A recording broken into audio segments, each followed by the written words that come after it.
Right, students? So, last class we had studied about Kirchhoff's voltage law. I was talking about Kirchhoff's laws. So, among that, two laws we have seen Kirchhoff's voltage law. I'll just give you a brief about the Kirchhoff's voltage law before delving into today's video, which is Kirchhoff's current law. Right?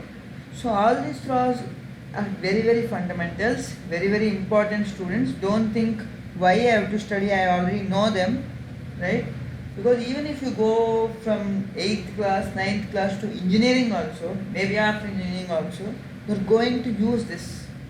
It's a very fundamental topic, and these fundamentals will help you not only in electrical subject but mechanical, electronics, right? Because these have vast applications. These are interdisciplinary, right? I will tell you how they are interdisciplinary. So we have seen that Kirchhoff's voltage law definition was, before that we have seen what is a loop, what is a closed path, what is a mesh, and we came into the fundamental definition, that is the algebraic sum of voltages taken around in a mesh is equal to 0. Now I was talking, this Kirchhoff's voltage law is basically based on conservation of energy. What is conservation of energy? Right? That is a basic principle. Now don't tell that conservation of energy is any disciplinary one, because energy is everywhere, right? So energy cannot be created nor destroyed. So it can be converted to one form to another. So the same is applicable here. If you have a circuit, so if current has to flow, that means if the electrons has to flow, there must be some source of energy. What is the source of energy? The source of the energy is the battery or the EMF, right? That is why it is called as electromotive force. It is a force which drives the electrons. So it is based on conservation of energy. So similarly, as energy cannot be created nor destroyed, similarly whatever the battery delivers the current or the voltage developed across it, right? Because some work is done in moving the electrons, a potential rise has happened, EMF is developed, that has to be dropped across the resistances, right? Whatever voltage is gained, the same amount of voltage has to be dropped. That is why it is based on conservation of energy. And there are basically, I already told, two laws are there: Kirchhoff's voltage, Kirchhoff's current. You should be very careful. Voltage, right? So voltage is similar to energy, right? It is the source, because without voltage there cannot be current. I have told during Ohm's law also, current is directly proportional to voltage, not voltage directly proportional to current. Why? Because voltage can exist always, but there is a requirement of a closed path for current to exist. So in the same way, energy has to exist. So this is based on conservation of energy, not conservation of charge. Conservation of charge, we will see how Kirchhoff's current law is based on that. Okay, students, so that is why don't think this is only applicable for electrical students or something like that, because it's a fundamental law which all of you should be aware. And one more thing, don't think that these laws are only for electrical. We computer science people need to know only computer science subjects, or mechanical people need to know mechanical subjects, because as an engineer, whenever you come across any problems, you need to know all the basic aspects of different engineering. That is why you are called an engineer. You are not a science student, right? So please, all of you, don't forget basics. Please revise your basics, and please always be thorough in your basics. Come back. What is Kirchhoff's current law?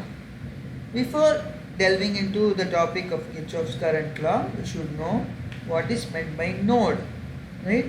So any meeting point of branches is called a node. Now what is this meeting point? Basically, node is a junction. That is junction. Now what is a junction? Now you have a traffic junction. So what happens in a traffic junction? There is a red light, green light, yellow light, and you have different pathways, right?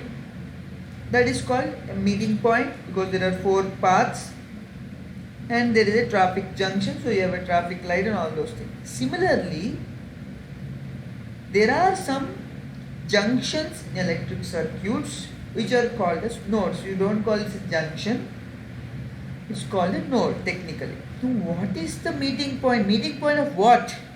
The question comes, right? So the meeting point of branches. Now what is this branches? Branches are nothing but any elements. Any element such as a resistor, voltage source, current source. So any elements meeting point is called as a branch. Now the next question comes, what is node? So if there are 2 or 3 branches, right, any 2 branches is sufficient. 2 branches, there is a common meeting point or a common junction, it is called a node. If there are 3 branches, that is also called as node. So what's the difference is, if only 2 branches are there, it is called as a minor node, and if 3 or more branches are there, it is called as a major node. A minor node and a major node. This will be useful when you are solving numerical problems using nodal analysis. Right? Mesh analysis, nodal analysis concepts are there, which are very, very fundamental, and all of you will be studying in the engineering, basic electrical subjects. So that is why when I was concentrating on Kirchhoff's voltage law and Kirchhoff's current law, I was using the same technical terms so that when you use the problems, the same terms can be used.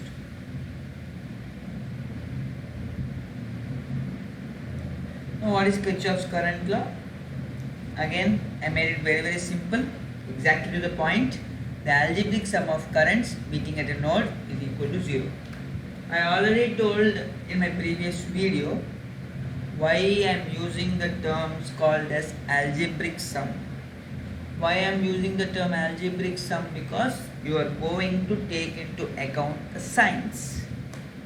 Now, in Kirchhoff's voltage law, when I say signs, I told it is associated with voltage drop and as well as voltage rise. But when it comes to Kirchhoff's current law, the signs are associated with the incoming currents and outgoing currents. If I say my incoming current is positive, then I have to take my outgoing current as negative. The sign convention is up to you. It's not that incoming should be only positive or outgoing only should be positive. It's not like that. It is to your convenience.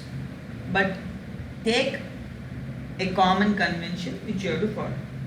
The other way to define it, if you don't want to put algebraic, right, in your definitions, the sum of incoming currents is equal to the sum of outgoing currents. Now here there is no sign because incoming all are one sign, I am just adding them. Outgoing all are same sign, I am adding them. Sum of incoming currents is equal to sum of outgoing currents. Even Kirchhoff's voltage law also you can define like that. Sum of EMF is equal to sum of voltage drops. That is another way.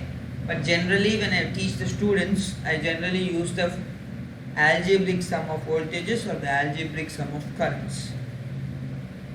Because it's a one word and I use the same convention, and when we solve the problems also it will be very, very easy for the students to understand. So generally I use this convention. So I hope it is easy for you also. When we see the problems, the doubts also further will be cleared. And as I previously stated, Kirchhoff's voltage law was based on conservation of energy.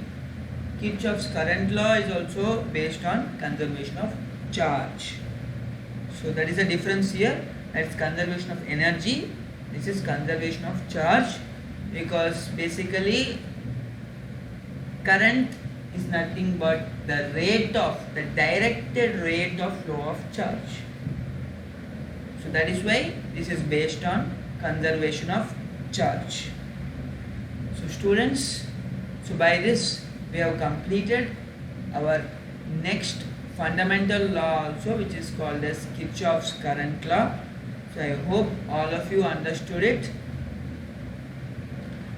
So please subscribe the channel to know about more such videos. Thank you students.